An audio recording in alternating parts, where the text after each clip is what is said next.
இந்த இடத்துல என்னுடைய உரையை துவங்குவதற்கு முன்னால் நான் உங்களுக்கு ஒன்றை சொல்ல விரும்புகிறேன். நான் இந்த உலகம் முழுவதும் சென்று உரை நிகழ்த்துபவன். இந்தியாவில் பல மாநிலங்களில், குறிப்பாக தமிழகத்தில் நான் பார்த்த ஒரு உண்மை, இவ்வளவு மாணவர்கள் 10th +1 +2 படிக்கிற இந்த அரங்கத்தில் நீங்கள் இங்கு வந்து அமர்ந்திருப்பதற்கு, இப்படி ஒரு நல்லதொரு பள்ளியிலே படிப்பதற்கு, மற்ற பள்ளிகளை சேர்ந்த பிரைவேட் ஸ்கூல் என்று சொல்லுகிறோமே, அதை சேர்ந்த மாணவர்கள் கூட இங்கே இருக்கின்றீர்கள் என்று எனக்கு தெரியும். நீங்கள் இத்துணை பேர் இங்கு வந்து அமர்ந்திருப்பதற்கு அடிப்படை காரணம் உங்களுடைய அறிவா, உங்களுடைய திறமையா, உங்களுடைய மதிப்பெண்களா, எதுவாக இருந்தாலும் இரண்டாம் பட்சம். முழு முதற் காரணம் என்ன என்பதை இந்த 10ஆம் வகுப்பு, 11ஆம் வகுப்பு, 12ஆம் வகுப்பு படிக்கும் போதே நீங்கள் அத்துணை பேரும் உங்கள் மனதிலே இப்போது நான் சொல்வதை பதிய வைத்துக் கொள்ள வேண்டும். என்ன தெரியுமா காரணம்? வரப்பிலும் வயலிலும், அலுவலகத்திலும் வீட்டிலும், வெயிலிலும் மழையிலும், பனியிலும் குளிரிலும் விழுந்து புரண்டு பட்ட காயங்களையும் தழும்புகளையும் தாங்கிக் கொண்டு தனக்கு கிடைக்காத கல்வி தன் பிள்ளைகளுக்கு கிடைக்க வேண்டும், தான் அடையாத உயரத்தை தன் பிள்ளைகள் அடைய வேண்டும், தான் வாழாத வாழ்க்கையை நம் பிள்ளைகள் வாழ்ந்து பார்க்க வேண்டும் என்ற ஒற்றை சிந்தனையோடு உங்களுக்காகவே, உங்களுடைய படிப்புக்காகவே முதுகெலும்பொடிய பாடுபடுகின்ற தந்தையையும், முழு வயிறு காணாமல் உன்னை வளர்க்கின்ற தாயையும் நீ பெற்றிருக்கின்ற காரணத்தினால் படிக்கின்றாய் என்பதை மனதிலே பதிய வைத்துக்கொள். எத்தனையோ 1000 மாணவர்கள் உங்களை விட அறிவாளிகள், உங்களை விட திறமையானவர்கள், உங்களை விட மதிப்பெண்கள் அதிகமாக பெற்றவர்கள் படிக்க வேண்டும் என்று மனம் இருந்தும் கூட சூழ்நிலை காரணமாக படிக்க முடியாமல் இருக்கின்ற ஆயிரக்கணக்கான மாணவர்களை நான் அறிவேன். இப்படிப்பட்ட சூழ்நிலையிலே நீங்கள் இங்கு வந்து அமர்ந்திருக்கிறீர்கள் என்றால் அதற்கு காரணம் உங்களுடைய பெற்றோர்கள் தான் என்பதை வாழ்க்கை முழுவதும் தயவு செய்து நீங்கள் எக்காரணத்தை முன்னிட்டும் மறந்துவிடக்கூடாது. இங்கு வந்தவுடன் இந்த குத்து விளக்கை ஏற்ற சொன்னார்கள். நீங்கள் எல்லோரும் பார்த்து கொண்டிருந்தீர்கள். நான் எங்கே சென்றாலும் இந்த குத்து விளக்கு நிகழ்ச்சி இருந்தால் என்னுடைய நெஞ்சத்தில் நிழலாடுகின்ற ஒரு உண்மை சம்பவத்தை உங்களுக்காகவே பதிவு செய்கின்றேன். இங்கு வந்தபோது திரு சுகுமாரன் அவர்கள் கூட குத்து விளக்கை ஏற்ற என்னை அழைக்கும் போது அதை சொன்னார். நானும் மாவட்ட ஆட்சித்தலைவரும் மேதகு மனிதர் அப்துல் கலாம் அவர்களும் இது போன்ற ஒரு அரசு பள்ளி நிகழ்ச்சியிலே 5000 பேர் அமர்ந்திருந்த விழாவிலே குத்து விளக்கை ஏற்றி வைத்துவிட்டு வந்து அமர்ந்தோம். கேள்வி கேட்க சொல்லி அவர் சொன்னவுடன் ஒரு மாணவன் எழுந்து இந்தியாவினுடைய மிகப்பெரிய பெருமை என்ன என்று ஒரு கேள்வியை கேட்டான். அடுத்த நிமிடம் அப்துல் கலாம் அவர்கள் சொன்னார், நான் இப்போது ஏற்றி வைத்தேனே குத்து விளக்கு, அது இந்துக்களினுடைய அடையாளம். அதை ஏற்றி வைக்க உபயோகித்தேனே மெழுகுவர்த்தி, அது கிறிஸ்தவர்களினுடைய அடையாளம். ஏற்றி வைத்த நானோ ஒரு இஸ்லாமியன். இந்த வேற்றுமையில் ஒற்றுமை தான் இந்தியாவினுடைய மாபெரும் சிறப்புனர்.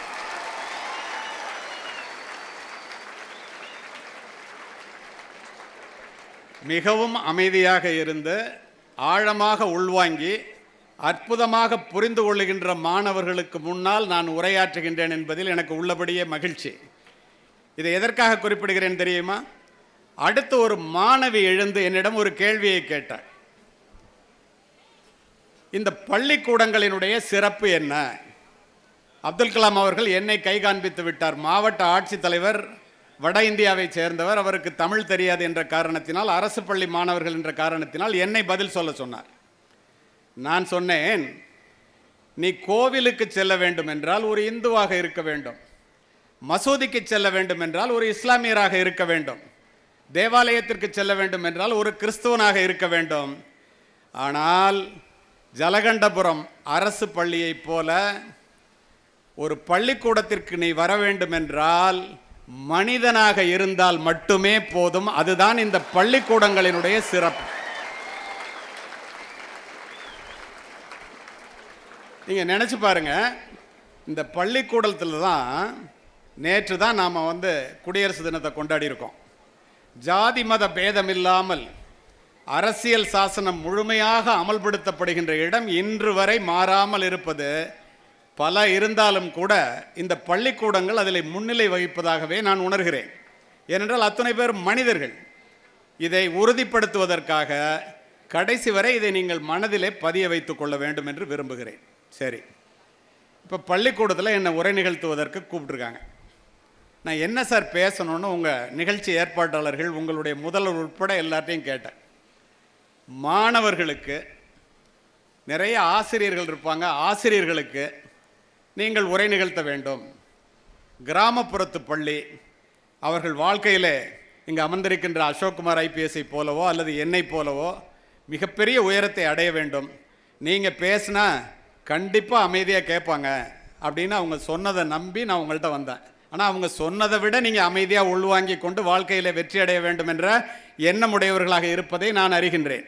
இப்போ இந்த இடத்துல உங்களுக்கு ஒன்று சொல்கிறேன். நான் எல்லாரும் படி படி படின்னே சொல்கிறாங்களே, ஏன் படிக்கணும்? எதற்காக படிக்க வேண்டும்?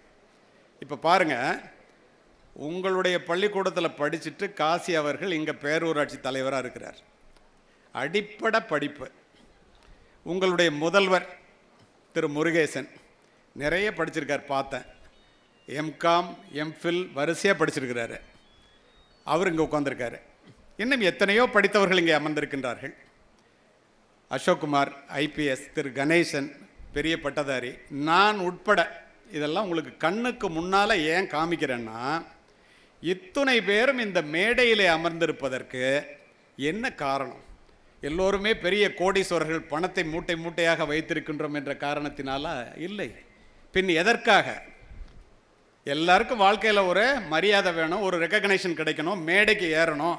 இப்போ கூட ப்ரைஸ் வாங்குறதுக்கு கடைசியாக மேடைக்கு வர்ற பிள்ளைங்களை பார்த்தா அவங்களும் படிப்பில் நல்ல மதிப்பெண்கள் பெற்றவர்களாக அவங்களுக்கு பண உதவித்தொகை கொடுக்குறதெல்லாம் சொல்கிறாங்கல்ல. இவங்கெல்லாம் மட்டும் மேடையில் இருக்கிறதுக்கு என்ன காரணம்? என்ன காரணம் தெரியுமா? எக்குடி பிறப்பினும் யாவரே ஆயினும் அக்குடியில் கற்றோரை மேல் வருகவென்பர். எந்த ஜாதி மதம் குலம் ஏழை பணக்காரன் ஒன்றுமே கிடையாது. நீ படிச்சுட்டா, உன்ட்ட அறிவு இருந்துச்சுன்னா உன்னை மேடைக்கு வான்னு எவனாக இருந்தாலும் கூப்பிட்டே ஆகணும். இது எழுதப்படாத விதி. ஏன்? அறிவுடை ஒருவனை அரசனும் விரும்புவான். அரியாசனத்தில் இருப்பவர்களிடம் சரி ஆசனம் தருவது கல்வி. மன்னரும் மாசர கற்றோனும் சீர்தூக்கின் மன்னரில் கற்றோன் சிறப்புடையோன். மன்னர்க்கு தன் தேசமல்லால் சிறப்பில்லை, கற்றோர்க்கு சென்ற இடமெல்லாம் சிறப்பு. நீ ஒரு ராஜாவாக இருந்தால் கூட உன் ஊரில் மட்டும்தாண்டா உனக்கு மரியாதை. நீ படிச்சுட்டேன்னா உலகத்தில் எந்த மூளைக்கு போனாலும் உனக்கு மரியாதை உண்டு. ஏன் அப்படி? நம்மெல்லாம் ஏழை குடும்பத்தை சேர்ந்த, நாங்கள்லாம் அரசு பள்ளியில் படித்தவர்கள்னு உங்கள்கிட்ட குறிப்பிட்டேனே. மற்ற பெரிய பணக்கார குடும்பத்தில், அம்பானி அதானி, அந்த குடும்பத்தில் டாடா பிர்லா, இவங்க குடும்பத்தில் இருக்கிறவன் படிக்கிறானோ இல்லையோ, நம்ம படிக்கணும். அதுக்காக தான் நம்ம அம்மா அப்பா இங்கே அனுப்பிச்சிருக்கிறாங்க. அவங்களுடைய ஒரே ஆசை உன்னை பெரிய ஆளாக்கி பார்க்கணும். உலகத்திலேயே துயரமான கண்ணீர் தாயினுடைய கண்ணீர். அந்த கண்ணிலே கண்ணீர் வருவதற்கு நீங்கள் யாரும் காரணமாக இருந்து விடாதீர்கள். ஏன் அப்படி சொல்கிறேன் தெரியுமா? ஏன் அப்படி உங்களுக்கு சொல்கிறேன் தெரியுமா? ஒரு தாய்கிட்ட நீங்கள் போய் வீட்டில் போய் கேளுங்க, உனக்கு என்னம்மா வேணும் அப்படின்னு. எனக்கு என்னடா வேணும்?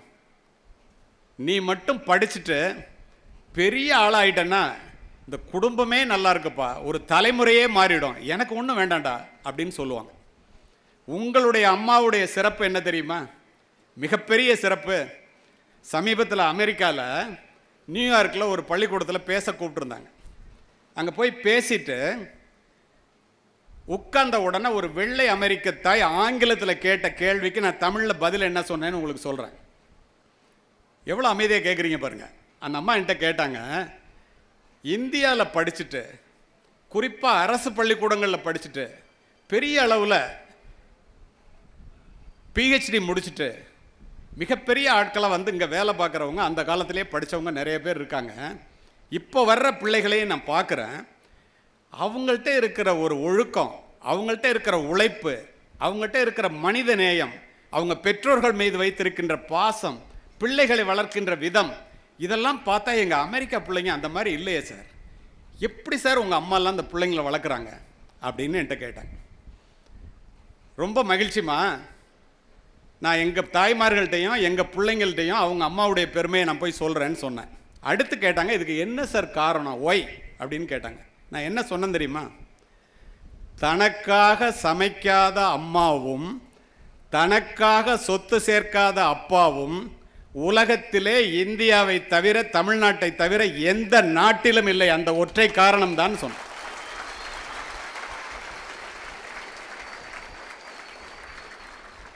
அப்போ அந்த மாதிரி ஒரு விஷயத்துக்கு, அந்த மாதிரியான ஒரு நிலையை நீங்கள் அடையணும்னா, அந்த அம்மாவை திருப்திப்படுத்தணும்னா நீ செய்ய வேண்டியது படிப்பு. இப்போ நான் உங்கள்கிட்ட கேட்டேன், அம்பானி அதானி குடும்பத்தில் படிக்கிறானோ இல்லையோ, நம்மளை மாதிரி ஏழை பிள்ளைங்க படிக்கணும் ஏன்னு கேட்டேன்.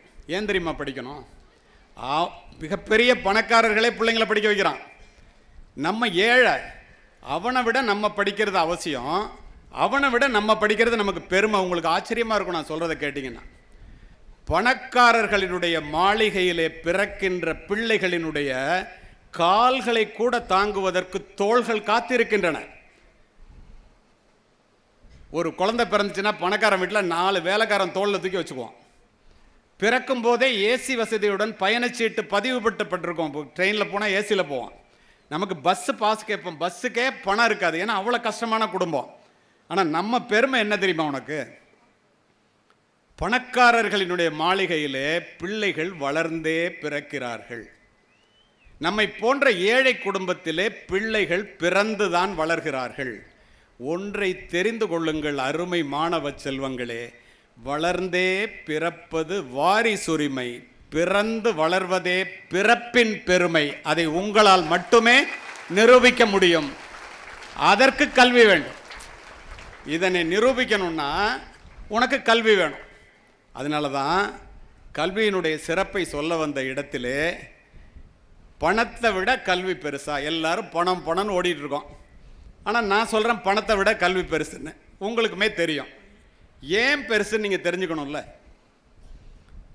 கல்வி ஏழைகளுக்கு செல்வம், செல்வர்களுக்கு அணிகலன், வீட்டிற்கு விளக்கு, நாட்டிற்கு நன்மை, பெண்களுக்கு பாதுகாப்பு.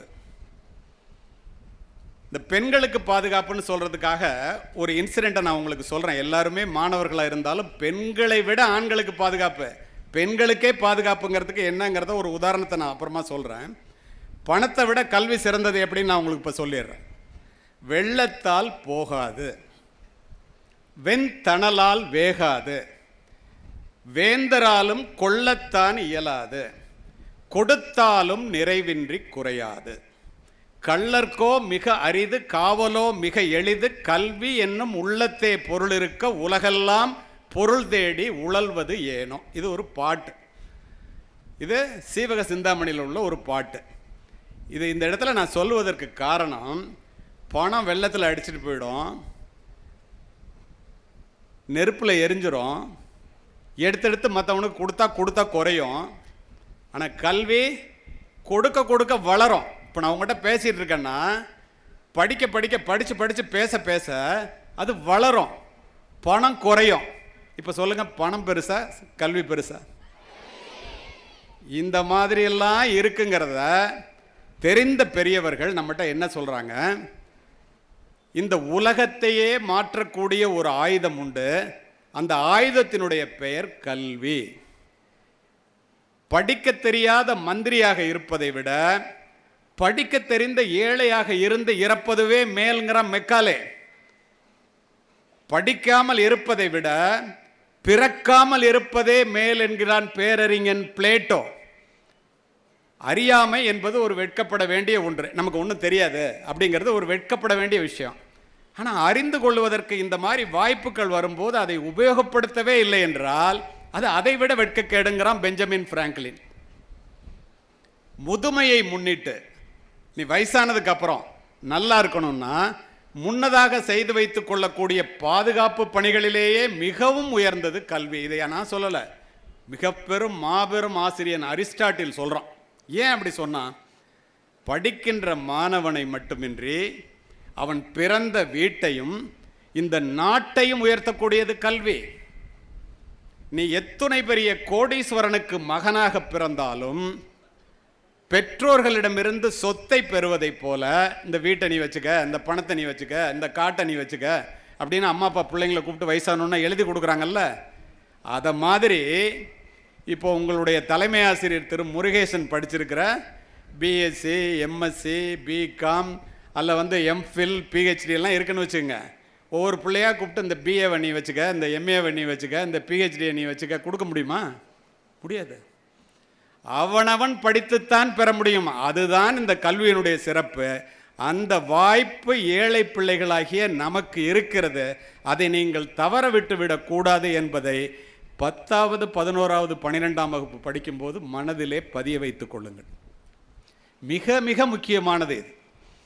இப்போது நான் உங்கள்கிட்ட தமிழில் பேசுகிறேன். அரசு பள்ளி மாணவர்கள்லாம் ஆங்கிலத்தில் படிக்கிறவங்களும் இருக்கீங்க, தமிழில் படிக்கிறவங்களும் இருக்கலாம். நான் ஏன் தமிழில் பேசுகிறேன் தெரியுமா? உலகம் முழுவதும் சென்று நான் உரை நிகழ்த்தினாலும் கூட அருமை மாணவர்களே, சுருங்க சொல்லி விளங்க வைப்பதிலே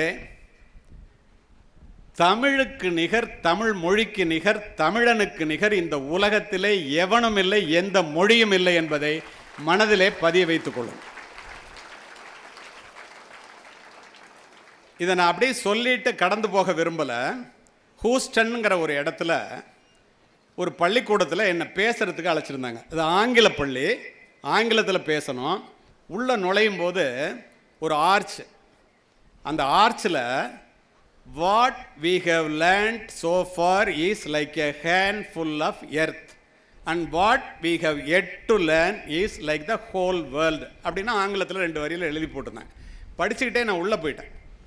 எங்கேயோ இடிக்குது, எங்கேயோ இது கேள்விப்பட்ட மாதிரி இருக்கேன்ட்டு அழைச்சிட்டு போனவங்களை அழைச்சிட்டு வந்தாங்க இல்லையா, அது மாதிரி அழைச்சிட்டு போனவங்களை நிற்க சொல்லிவிட்டு திரும்ப மேலே படித்தேன்.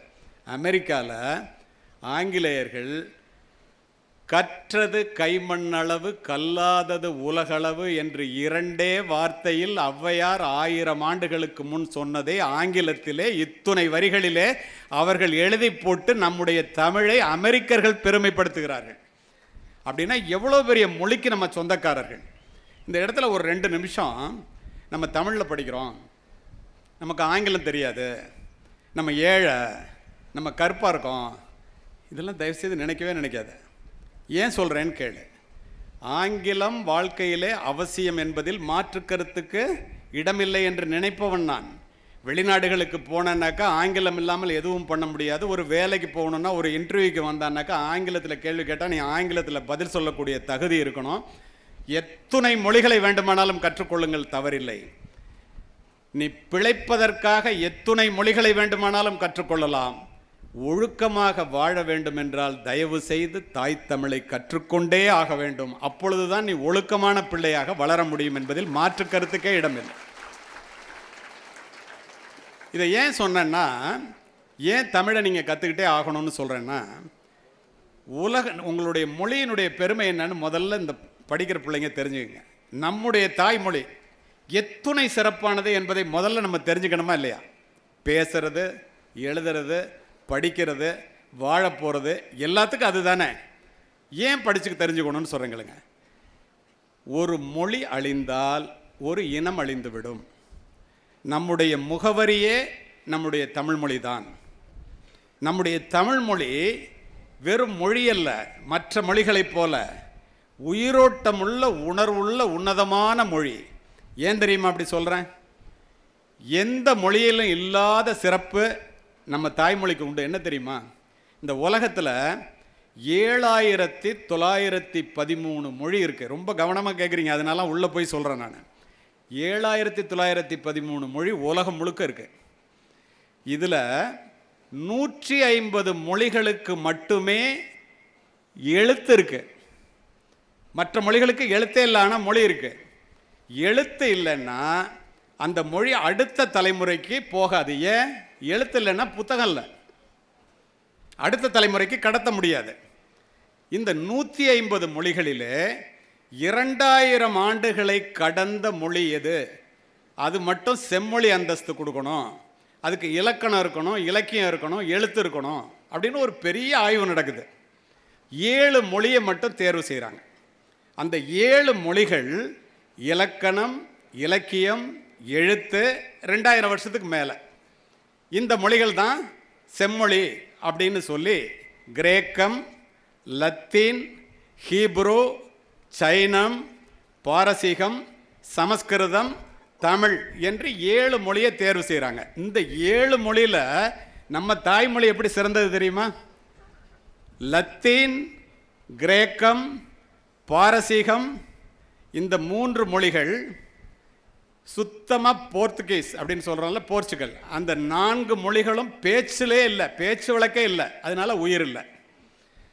7ல் 4 போச்சுன்னா பாக்கி 3 எது? சமஸ்கிருதம், சைனம், தமிழ். சமஸ்கிருதம் தேவ பாஷை ஆகி போச்சு. என்ன? கடவுளுக்கு வேதம் சொல்லும்போது மட்டும்தான் பேச முடியுது, மனிதர்களுக்கு மனிதர் பேசிக்கிறது இல்லை, பேச முடியாது, அதனால வளர முடியல. இன்னும் 2 மொழி. ஒன்று நம்ம நாட்டுக்கு பக்கத்தில் இருக்கிற மிகப்பெரிய நாடுகளில் ஒன்றான சைனாவில் உள்ள மொழி, இன்னொன்று இந்தியாவில் உள்ள தமிழ் மொழி. இந்த சைன மொழிக்காரன் என்ன சொன்னால், 2500 ஆண்டுக்கு பழமையானது எங்கள்கிட்ட புத்தகம்லாம் இருக்குடா, அதனால் எங்களுக்கு அடுத்தது தான் உங்களுதுன்னு சொன்னான். சமீபத்தில் இந்த அரசாங்கம் மூலமாக கீழடியிலே செய்யப்பட்ட ஆய்வின் மூலம் சுடு மண்ணில் செய்யப்பட்ட ஒரு பானையில் கோதை என்று எழுதப்பட்டிருந்த எழுத்துக்களை அமெரிக்காவில் நியூயார்க்கில் உள்ள ஒரு பெரிய விஞ்ஞான கூடத்துக்கு கார்பன் டேட்டிங் முறையில் இது எத்தனை வருஷம் பழமையானது அப்படிங்கிறத ஆய்வு செஞ்சு அனுப்புங்கன்னு அனுப்பிச்சிருந்தாங்க. அவன் ஆய்வு செஞ்சுட்டு சொன்னான், இது 3400 ஆண்டுகளுக்கு முந்தையது. இன்றைய நாளிலே தமிழ் மொழி உலகத்திலேயே மிக மூத்த மொழி என்பது விஞ்ஞானபூர்வமாக நிரூபிக்கப்பட்டிருக்கு. இப்படிப்பட்ட மொழிக்கு நம்ம தாய்மொழிக்கு சொந்தக்காரங்களாக இருந்தால் இந்த மொழியை எப்படி நம்ம கொண்டாடணும் நினச்சி பாருங்க. அதனால தான் யாமறிந்த மொழிகளிலே தமிழ் மொழி போல் இனிதாவது எங்கும் இல்லை, யாமறிந்த புலவரிலே கம்பனைப் போல் வள்ளுவனைப் போல் இளங்கோவைப் போல் பூமிதனில் யாங்கனுமே பிறந்ததில்லை, சேமமுற வேண்டுமெனில் தமிழ் முழக்கம் தெருவெல்லாம் செழிக்கச் செய்வீர், தேமதுர தமிழோசை உலகமெல்லாம் பரவும் வகை செய்தல் வேண்டும்னு சொன்னது பாரதி. 14 மொழிகள் தெரிந்த ஒரு மனிதன் தமிழ் மொழி எப்படி சிறந்ததுன்னு சொல்கிறோம். படித்தா மட்டும் பத்தாது, படிக்கிறவங்க நீங்கள் எல்லாருமே நம்ம தமிழன், நம்முடைய மொழி தமிழ் மொழி, நம்முடைய மொழி உலகத்திலேயே சிறந்த மொழி, இதை உலகத்தில் உள்ளவனுக்கு தெரியுது, நமக்கு தெரியலேங்கிறது தான் மிகப்பெரிய வருத்தம். உங்களுக்கு தெரியுமா, உலகத்தில் 5 நாடுகளிலே வேறு எந்த மொழிக்கும் அங்கீகாரம் கிடையாது. அரசு அங்கீகாரத்துடன் செயல்படுகின்ற 5 நாடுகளிலே தமிழ் மொழி அரசு அங்கீகாரம் பெற்ற மொழியாக இருக்கிறது. எது தெரியுமா? Ceylon, Singapore, Mauritius, Malaysia, Canada. இந்த 5 நாட்டிலையும் அரசு அங்கீகாரம் பெற்ற மொழி. அரசு பார்த்தீங்கன்னா தமிழ் விழா நடத்துவாங்க. வேறு எந்த மொழிக்கும் இந்த சிறப்பு கிடையாது. மார்ட்டின் சைபர் ஸ்மித்னு ஒருத்தன், ஒரு ஆங்கிலேயன், ரொம்ப கவனமாக கேட்குறீங்க அதனால் இது சொல்கிறேன். அவன் 400 மொழிகளை தேர்வு செய்து the world literature 20th century guide to world லிட்ரேச்சர்னு ஒரு புத்தகம் எழுதியிருக்கான். ஒவ்வொரு மொழிக்கும் ஒவ்வொரு வரி எழுதுகிறான். 400 மொழிகளை தேர்வு செய்து தமிழ் மொழிக்கு மட்டும் 3 பக்கங்களை எழுதி, இந்த Tamil literature will arrest the attention of any person at any time and anywhere in the world. Tamil Sangam poems unsurpassed in world லிட்ரேச்சர்னு எழுதுகிறான். தமிழில் சொல்கிறேன். இந்த தமிழ் மொழி சாதாரண மொழி இல்லை.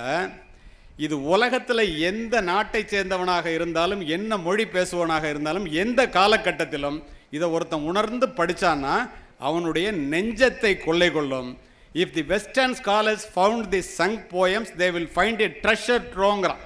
மேற்கத்திய மொழி வல்லுநர்கள் தமிழ் மொழியில் உள்ள சங்க இலக்கியத்தை படித்தா அவங்களுடைய பெரிய புதையலையே கண்டடைவார்கள். இப்படிப்பட்ட மொழிக்கு சொந்தக்காரர்கள் நாம். அப்படி என்றால் நாம் எவ்வளவு தலை நிமிர்ந்து, அதனால தான் சொன்னான், சும்மாலாம் சொல்லலை, தமிழன் என்று சொல்லடா, தலை நிமிர்ந்து நெல்லடாங்கிற வார்த்தையெல்லாம் வார்த்தை விளையாட்டு அல்ல, சத்தியம். இதை இந்த மாணவ பருவத்திலேயே நீங்கள் மனதிலே பதிய வைத்துக் கொள்ள வேண்டும். சரி, சுருங்க சொல்லி விளங்க வைக்கிறதுல தமிழ் தாண்டா பெருசுன்னு சொன்னல. எப்படி வரும்போது அசோக்குமார் ஐபிஎஸ் சொல்லிட்டு வந்தார், வாய்மையே வெல்லும், 2 வார்த்தை. என் வாழ்க்கை பூரா அதை பயங்கர ஆனஸ்டாக வேலை பார்த்த போலீஸ் ஆஃபீஸர் அவர். வாய்மையே வெல்லும் 2 வார்த்தை நானும் எங்கெங்கெல்லாமோ யோசித்து பார்க்குறேன், எல்லாருக்கும் பொருந்தது. எப்படி இதை சொன்னான்? யாதும் ஊரே யாவரும் கேளீர், தீதும் நன்றும் பிறர் தர வாரா. உனக்கு நல்லது வந்தாலும் கெட்டது வந்தாலும் அதுக்கு நீ தாண்டா காரணம். உலகத்தில் உள்ள எல்லா நாடும் என்னுடைய நாடு, உலகத்தில் உள்ள எல்லா மொழியும் என்னுடைய மொழி, எல்லாரும் என்னுடைய உறவினர்கள். எங்கே எழுதி போட்டிருக்கான் தெரியுமா? ஐநா சபையில் கதவுல தமிழில் 2400 வருஷத்துக்கு முன்னாடி கணியன் பூங்குன்றனார் சொன்னதை தமிழ் மொழியில் ஐநா சபையில் எழுதி போட்டிருக்கான். அப்படிப்பட்ட மொழிக்கு சொந்தக்காரர்கள் நீங்கள். இப்போ கல்விக்கு வருவோம். கல்வி ஓதாமல் ஒரு நாளும் இருக்க வேண்டாம், ஒரு நாள் கூட படிக்காமல் இருக்காத. இளமையில் சின்ன வயசுலேயே படிச்சிரு. கல்வி கரையில் கற்பவர் நாள் சில. உங்களுக்கு பொருள் சொல்ல வேண்டியதில்லை, நல்லாவே புரிஞ்சுக்கிறீங்க. கற்கை நன்றே கற்கை நன்றே பிச்சை புகினும் கற்கை நன்றே. பிச்சை எடுத்தாவது படிச்சிட்றா. ஏன்னா கல்வி அவ்வளோ முக்கியம். படிக்கலைன்னா வாழ்க்கை முழுவதும் உடல் உழைப்பை மட்டுமே நம்பி மாடாய் உழைத்து ஓடாய் தேய்ந்து போகின்ற கோடிக்கணக்கான நபர்களில் நீனும் ஒருவனாக மாறி விடுவாய்.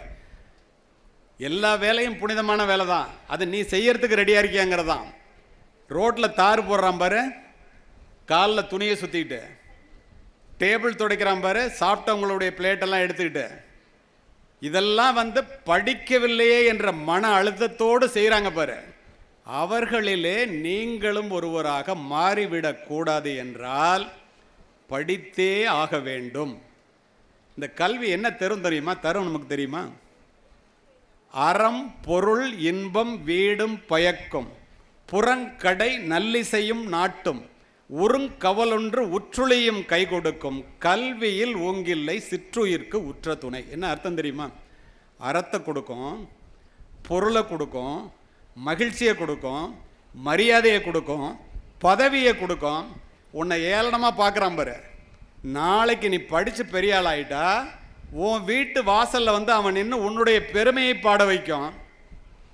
கொஞ்ச நாளே பிறந்து வாழ்ந்து இறந்து போகிற இந்த உயிருக்கு கல்வியை விட வாழ்க்கை முழுவதும் உபயோகமாக இருக்கக்கூடிய ஒன்று உலகத்தில் படிப்பை தவிர வேறு எதுவுமே இல்லை. 2000 வருஷத்துக்கு முன்னாடி சொல்கிறான். அப்போது நம்ம எதுக்கு படிக்கணும்? பாரதிதாசன் சொல்லுவார், எல்லாம் கிராமப்புறத்து பிள்ளைங்க, அதனால இதை சொல்கிறேன். எல்லா நலமும் ஈந்திடும் கல்வி, இல்லா வீடு இருண்ட வீடுங்க. படிப்பிலார் நிறைந்த குடித்தனம், நரம்பில் துடிப்பிலார் நிறைந்த சுடுகாடுங்க. அறிவே கல்வியாம், அறிவிலா குடும்பம் நெறி காணாமல் நின்றபடி விழும். ஊரில் வாழ்ந்து கெட்டவன் குடும்பம், ஒரு வீடு இடிஞ்சு கிடக்கும். நிறைய ஊரில் பார்த்துருக்கேன் நான். அப்பா பணக்காரர் இருந்திருப்பார், புள்ள பேர புள்ள பணம் இருக்குன்னு படிக்க மாட்டான், நின்றபடி விழும். ஏன்னா இந்த உலகம் அவ்வளோ வேகமாக முன்னேறிட்டு இருக்கு. எல்லாரும் படிக்கிறான், எல்லா நாட்டிலையும் படிக்கிறான். நம்ம படிக்கலைன்னா நம்ம உழுவுறதோடு மட்டும் இல்லை, நம்ம குடும்பமும் சேர்ந்து உழுந்துரும். அதனால தான் உங்கள் அம்மா அப்பாலாம் அவங்க படிக்கலைன்னாலும் நீங்கள் படிக்கணும்னு உங்களை அனுப்புகிறாங்க. அதையே பாரதி என்ன சொல்லுவார்? எண்ணரும் தமிழ்நாட்டின் கண் எல்லோரும் கல்வி கற்று பன்னரும் கலைஞானத்தால் பராக்கிரமத்தால் உன்னத இமயமலை போல் ஓங்கிடும் கீர்த்தி பெற்று இன்புற்றார் என மற்றோர் இயம்பிட கேட்டிடல் என்னாலோ. இந்த உலகமே பார்த்து தமிழ்நாட்டுக்காரன் பூரா பயங்கர அறிவாளிடா, எப்பரா இந்தியாவிலேருந்து மட்டும் இப்படி வர்றான் அப்படின்னு வியக்கிற நாள் என்னாலோ அந்த நாள் தாண்டா பொன்னாலும் பாரு. இன்னைக்கு அது நடக்குது. எப்படி தெரியுமா? கூகுளோட சிஇஓ சுந்தர் பிச்சை பல 1000 கோடிக்கு அதிபதி. அமெரிக்காவில் உள்ள மிகப்பெரிய அரசியல்வாதிகள்லாம் அவனை பார்த்து பயப்படுறாங்க. இங்கேருந்து அரசு பள்ளியில் படிச்சுட்டு போனால் வாத்தியாரோட பிள்ளை தெரியுமா உங்களுக்கு? சத்யா நாதல்லா இந்தியாவிலேருந்து போனவன்.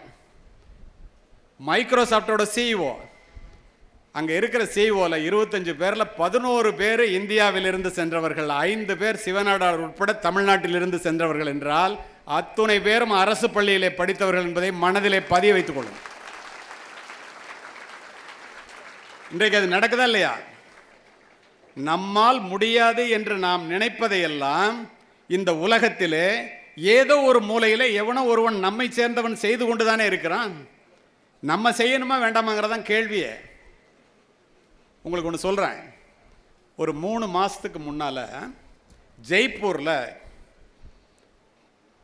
நீட் ஜேஇ நிறைய பேர், இப்போ எத்தனை பேர் இங்கே டாக்டர் ஆகணும்னு நினைக்கிற கை தூக்கு. கரெக்டாக நான் சொன்னோன்னு தூக்கணும், மற்றவன் தூக்குறான்னு பார்த்துட்டு தூக்கக்கூடாது. எத்தனை பேர் என்ஜினியர் ஆகணும்னு நினைக்கிற? சரி, வெரி குட். இப்போ நான் சொல்கிறத கேளு. என்ஜினியர்னாலோ டாக்டர்னாலோ சும்மா ஏதோ கொஞ்சத்தை படித்து ஒரு பாஸ் மார்க் வாங்கிட்டு ஏதாவது ஒரு பள்ளிக்கூடத்தில் ஏதாவது ஒரு கல்லூரியில் போய் படிக்கிறது இல்லை. உங்களை சிரிக்க வைப்பதற்காக நான் அழைக்கப்படவில்லை.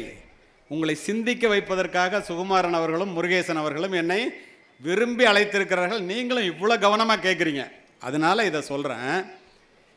இந்த ஜெய்ப்பூரில் நடந்த விழாவில் நானும் ஒரு தலைமைச் செயலாளரும் போயிருந்தோம். எதுக்கு காரணத்தோடு இந்த பதிவு. நீட் எக்ஸாமில் 720க்கு 720 மதிப்பெண்கள் பெற்ற 6 பேர். ஜேஇ என்று சொல்லப்படுகின்ற ஐஐடி என்ஐடிக்கான பரீட்சையில் மெயின்லையும் அட்வான்ஸ்லையும் 360க்கு 340க்கு மேலே 355 வரைக்கும் வாங்கின மாணவர்களை கௌரவிக்கிறதுக்காக என்னை கூப்பிட்டுருந்தாங்க. உங்களை மாதிரி மாணவர்கள் மேடைக்கு வர்றான். அவங்க அம்மா அப்பாலாம் அவ்வளோ சந்தோஷத்தோடு வர்றாங்க. ஏன்னா பாம்பே ஐஐடியில் வேலை கிடச்சிருக்கு. என்ஜினியராக போகிறவங்களாம் தெரிஞ்சுக்க, தயவு செய்து உங்களால் முடியாதுன்னு மட்டும் நினைக்கவே நினைக்காத. நேற்று கூட அஸ்வின் ஒருத்தர் என்னோட பேசினார். அவர் இதை மாதிரி அரசு பள்ளியில் படிச்சுட்டு கான்பூர் என்ஐடியில் படித்தவர். இதை காரணத்தோடு சொல்கிறேன்.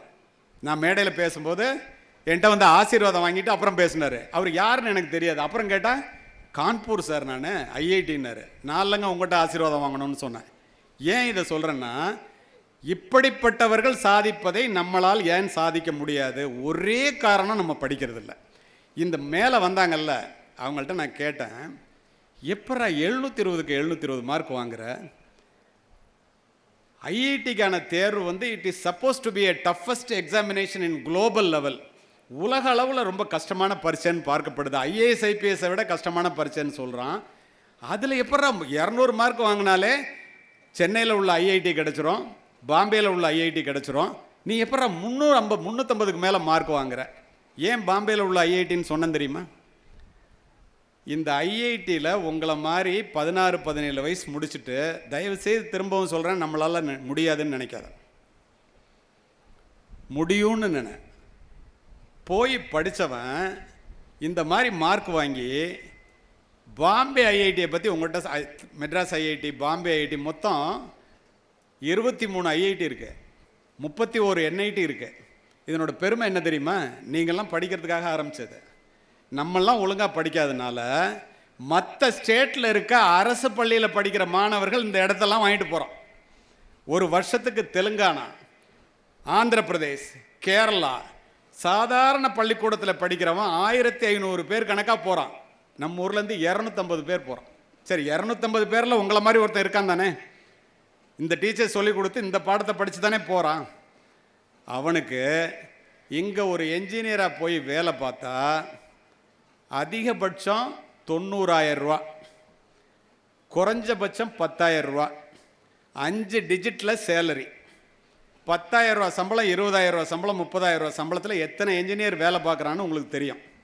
அதே நீ பாம்பே ஐஐடியில், சென்னை ஐஐடியில், என்ஐடியில், ஐஐடியில் படிச்சுட்டு வேலை போனால், அருமை மாணவர்களே, ஒரு வருடத்திற்கு 1,20 லட்சம் ரூபாய், ஒரு மாதத்திற்கு 10 லட்சம் ரூபாய் சம்பளம் வாங்குகின்ற மாணவர்கள், உங்களைப் போல மாணவர்களை நான் பார்த்திருக்கின்றேன்.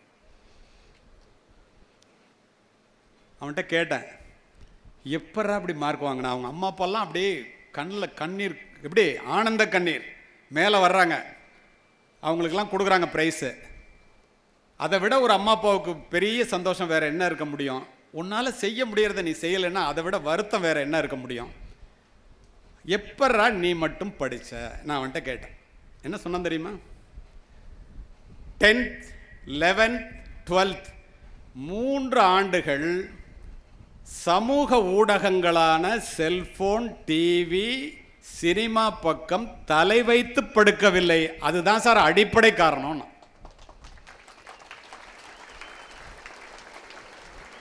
எத்தனை வருஷம்? 3 வருஷம் செல்போனை பார்த்தது இல்லைங்கிறான். கம்ப்யூட்டரில் போயிட்டு படிப்பு சம்பந்தமாக என்னவோ அதை தவிர வேற எதையும் பார்த்ததில்லை சார். பக்கத்தில் இருக்க அவங்க அப்பா சொல்கிறாரு, சார் இவனுக்கு ஒரு ஸ்மார்ட் ஃபோன், நீ எல்லாம் ஸ்மார்ட் ஃபோன் வாங்கி கொடுக்கலன்னா உங்கள் அப்பாட்ட சண்டைக்கு போகிற, இந்த காலேஜே வேண்டாம், ஃபோன் வேண்டாங்கிறான் அப்படின்னு சொல்கிறிய, நம்ம உருப்பிட முடியுமா?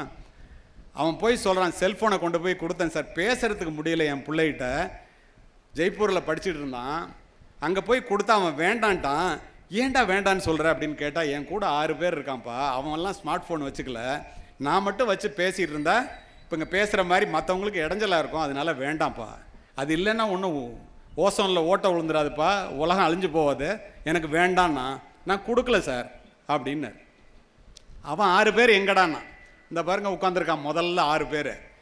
6 பேரும் Chennai IIT, Delhi IIT, Kanpur IIT, Bombay ஐஐடியில் சீட்டு வாங்கிட்டு கம்முன்னு உட்காந்துருக்கான். அவனுக்கு என்ன சம்பளம்? ஒரு மாதத்துக்கு 10 லட்சம் ரூபா.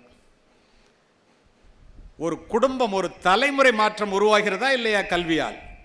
ஒருமைக்கண் தான் கற்ற கல்வி ஒருவருக்கு எழுமையும் ஏமாப்புடைத்து. ஒரு பிறவியில் நீ படிச்சுட்டேன்னா 7 பிறவிக்கு உதவுண்டா சொல்றது வள்ளுவர்.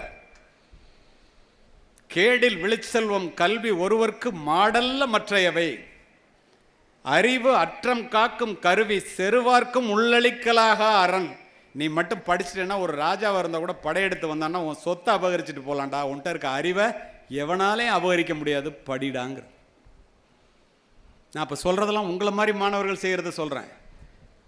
உலகத்தில் இல்லை, வெளிநாட்டில் இல்லை, இந்தியாவில், இந்த பக்கத்தில் இருக்கிற குஜராத்தில், இங்கே இருக்கிற மாணவர்கள். கல்பனா குமாரின்னு ஒரு பொண்ணு 720க்கு 720.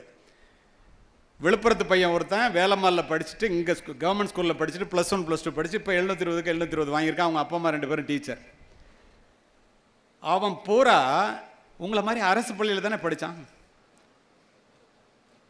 அவனால் செய்ய முடியறத நம்மளால் ஏன் செய்ய முடியல?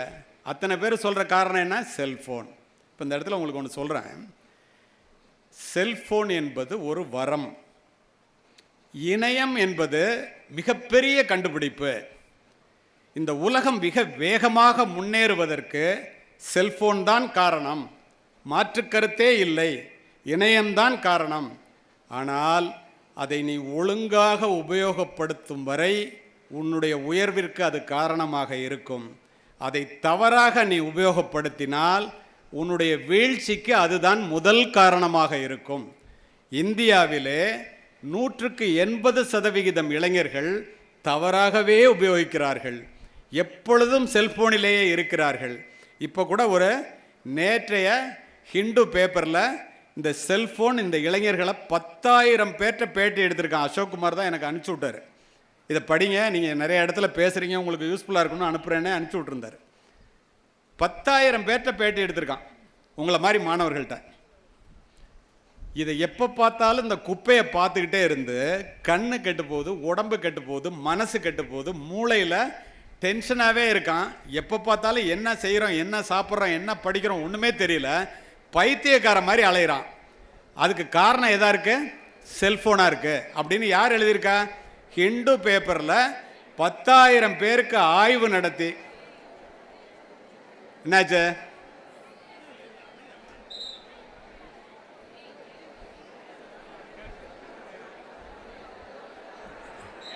உட்காருங்க. என்ன என்ன காரணங்கிறத மட்டும் எனக்கு சொல்லுங்க. சும்மா சொல்லு, யாராவது ஒருத்தர் எந்திரிச்சு சொல்லு. நம்மகிட்ட உள்ள பெரிய கெட்ட பழக்கமே என்ன தெரியுமா? இங்க பாரு, நான் ஒரு உதாரணம் சொல்றேன் உங்களுக்கு. ரோட்ல ஒருத்தனை விரட்டிட்டு ஓடுறான். அவன் ஓடுறத பார்த்தோன்னா அங்கே நின்னவன் எல்லாரும் அவன் பின்னாடி ஓடுறான். சரியா? இங்கே நடந்தது என்னன்னே தெரியாமல் நான் சொல்கிறேன். பின்னாடி ஓடுறான், எல்லாரும் ஓடுறான். ஓடினோடனே அந்த முன்னாடி ஓடினால அவன்கிட்ட போய் எதுக்காகடா ஓடினேன்னா, சும்மா ஓடினேன் சார்னா. பின்னாடி இருக்கிறவங்களாம் நீ ஏன்டா ஓடுறேன்னா, அவன் ஓடுறான் சார், அதை பார்த்துட்டு நானும் ஓடுறேன் சாருங்க. எந்த ஒரு சூழ்நிலையிலும் உன்னுடைய சொந்த புத்தியை உபயோகிக்க கற்றுக்கொள். எல்லாரும் மாதிரி நம்ம இருக்கணும்னு நினச்சா, இந்த இடத்துல உங்களுக்கு ஒன்று சொல்லிடுறேன், நல்லா கேட்டுக்க. இது இந்த நேரத்தில் நடந்த சம்பவத்துக்காகவே அது எது வேணுமானாலும் இருந்து விட்டு போகட்டும். எல்லோரும் செய்வதையே நீ செய்து கொண்டிருந்தால் எல்லோரையும் போலத்தான் நீ வாழ்ந்து மடிவாய். யாருமே செய்யாததை, யாருமே சாதிக்காததை நீ சாதிக்க வேண்டும் என்றால், யாருமே முயற்சிக்காததை நீ முயற்சிக்க வேண்டும். ஒரு மனிதன் வித்தியாசமாக சிந்திப்பதன் மூலமாக தன்னுடைய வாழ்க்கை பாதையை மட்டுமின்றி இந்த உலகத்தையே மாற்றி காண்பிக்க முடியும் என்பதுதான் இந்த தலைமுறையினுடைய மிகப்பெரிய கண்டுபிடிப்பு.